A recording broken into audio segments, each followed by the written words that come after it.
Guys, the trilogy is going down this weekend. Canelo and Triple G will be stepping into the ring for the third time this Saturday live from Las Vegas. The first fight was ruled a draw. The second bout went to Canelo. You gotta wait until the final bell. But up until then, thanks to our show sponsor, DraftKings Sportsbook, new players will be able to get an instant win. New customers, all you have to do, go to DraftKings, bet $5 on either fighter. You will instantly get $200 in free bets. That's right, DraftKings is giving all new customers $200 in free bets when they place any wager of $5 or more on either athlete to win Saturday night.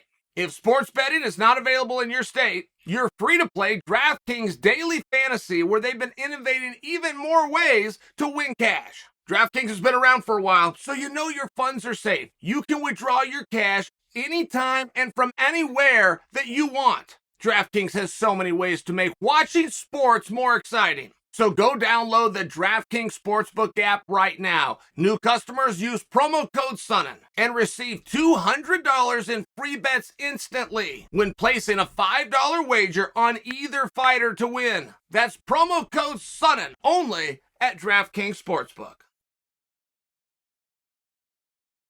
What is Nate Diaz going to do now? More importantly, what does Nate Diaz do next? Now, we've written this, guys. We've written this all the way back to the very first day that Nate told us, I got one left on my UFC deal and I want out. We all decided he's got to get out. The UFC is holding him up. The UFC is holding Nate up for a boxing match with Jake Paul. Wait, but then we made that up. We made that up, guys. That was a very sociopath move of us. Sociopaths, which are very rare to meet in life, are people that believe their own lies. We made that up, but then we forgot that we made it up. We forgot somewhere along the way that there was no actual source for that. Like Ariel Helwani did not bring us that. Mark Raimondi did not bring us that. Just to remind you, this wasn't from Kevin Iole. We did that. I forgot that we made it up. We didn't do it to start a lie. We thought we were right. We began to speculate. And now we have the evidence. We have the obvious evidence, which is Nate is trying to get out of his contract. Well, now we know, it's going to be Nate and Jake Paul. And you ever run into people that tell you what's the only thing that makes sense? If you're ever having an argument with somebody and you hear them say that, don't be a jerk to that person. You want to remain friends with them. You want to remain civil, but store it away.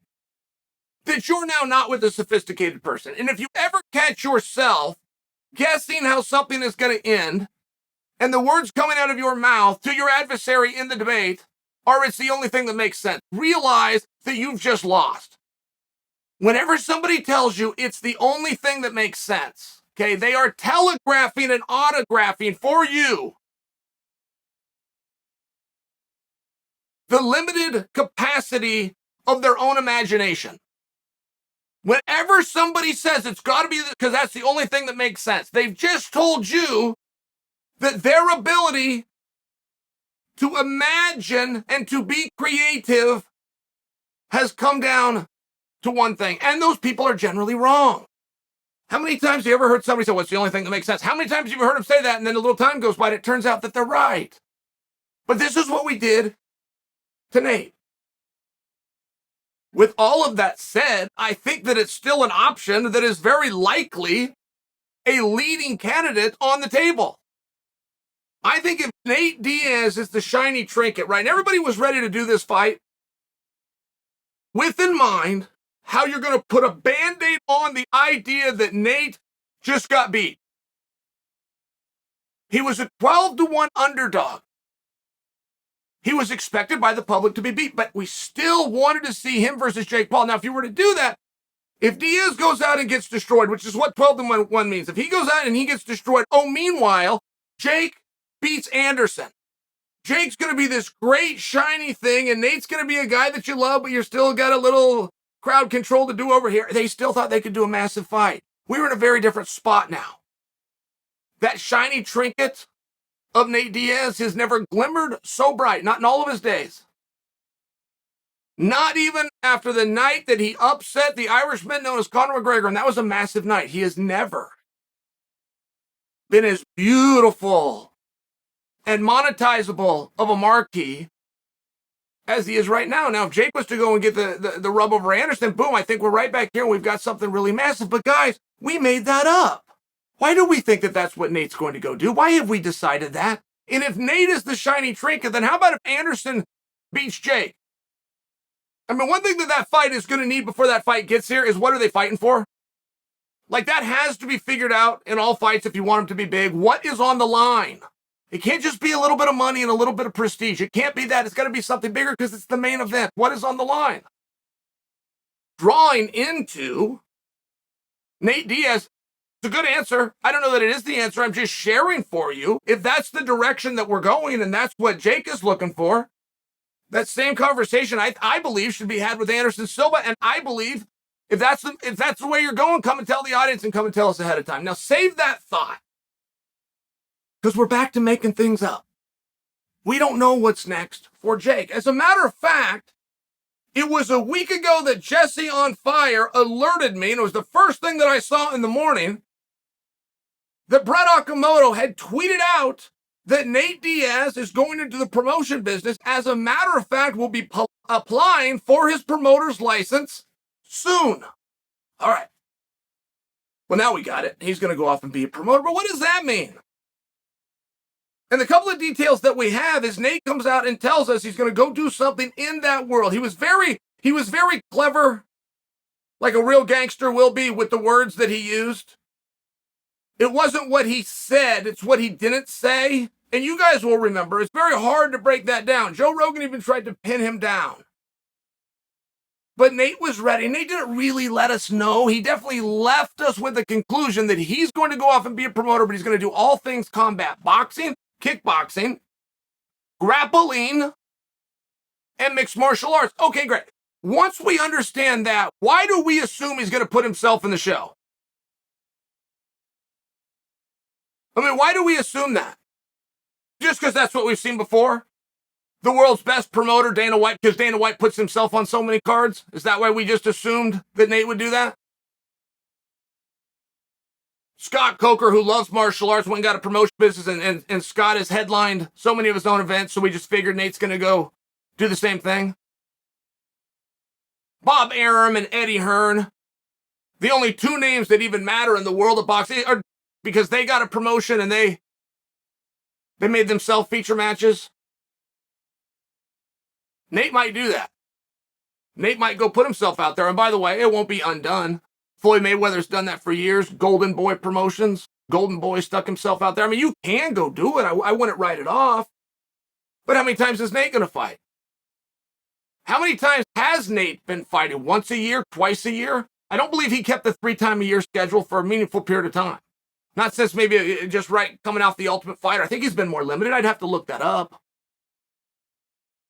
But if Nate's going to fight once a year or at most twice a year, oh, by the way, he's only got a handful left to do it, then that business that we believe he's starting and that promoter's license that we think we know he's applying for doesn't directly pertain to him. Guys, there's other ways to do it.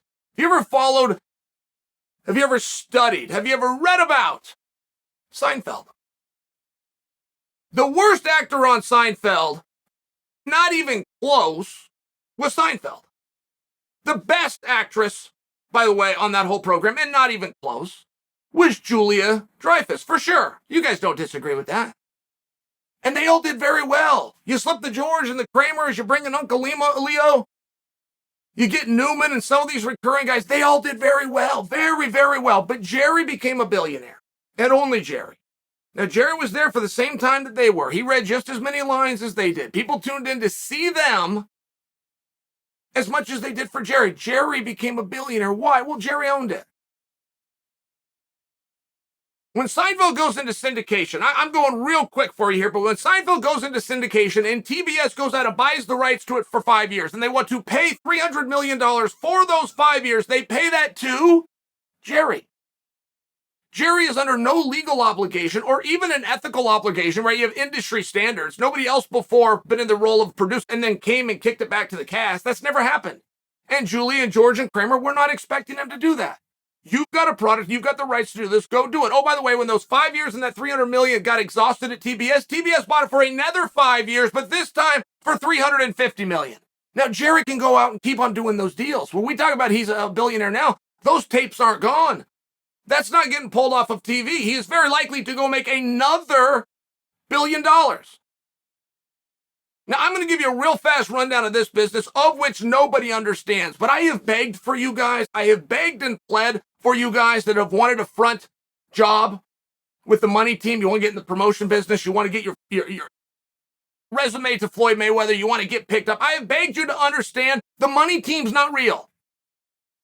That is not an office anywhere. Nowhere in there do they have an art department. Do they have a digital department? Do they have a PR team? Do they have a marketing team? They don't have any kind of team. They filled out some paperwork and turned it in with the Nevada State Athletic Commission. That's what the money team is. It is garbage. But if you can find a fool to do a co-promote with you and put you down as a promoter, whatever you did lives on into perpetuity, no matter how many times you want to renegotiate. Now, you got to have a fool to team up with you, but Floyd finds fools all the time. McGregor Sports and Entertainment, their big plan was to book Croke Park and bring Conor in and do big business. You could. That is one way to do it. You could go put your office and put your staffs together. You could bring in some big money and have really big expenses. You could, or you could just do what Floyd did, which is fill out the paperwork and make somebody put you as a co-promote. And I don't think there's any reason to believe that Nate Diaz isn't smart enough to understand what I just said. Now, he may be planning to put on actual events. I think that he is. He may be planning to put himself on one of those events, maybe even their debut one. He could get out his role. I'm on a group thread right now with Gilbert, Nick, Nate, Jake Shields. He could send a message to that group, and boom, he just found 5 guys that are going to come out and do it for him on a favor. I mean, he's got these abilities. But that isn't sustainable. He fights once to twice a year. He's got how many more years of that left? He cannot put himself in the main event. He cannot put himself on a high-profile spot on each one of these cards. At some point, the card is going to have to go and live on. Khabib might be a more recent example for you guys. Khabib started Eagle FC, but he never fought on his own event, and he has absolutely no plans to fight on his own events. You can work within your business, or you can work on your business. I have no insight. I really don't have a tremendous interest in guessing for you which direction that is going to go. I will remind you, as I continue to hear Jake Paul versus Nate Diaz, I got no problem with that, guys. I just don't have any evidence, and neither do you, that that's going to happen or that that's even been planned and discussed to be going to happen.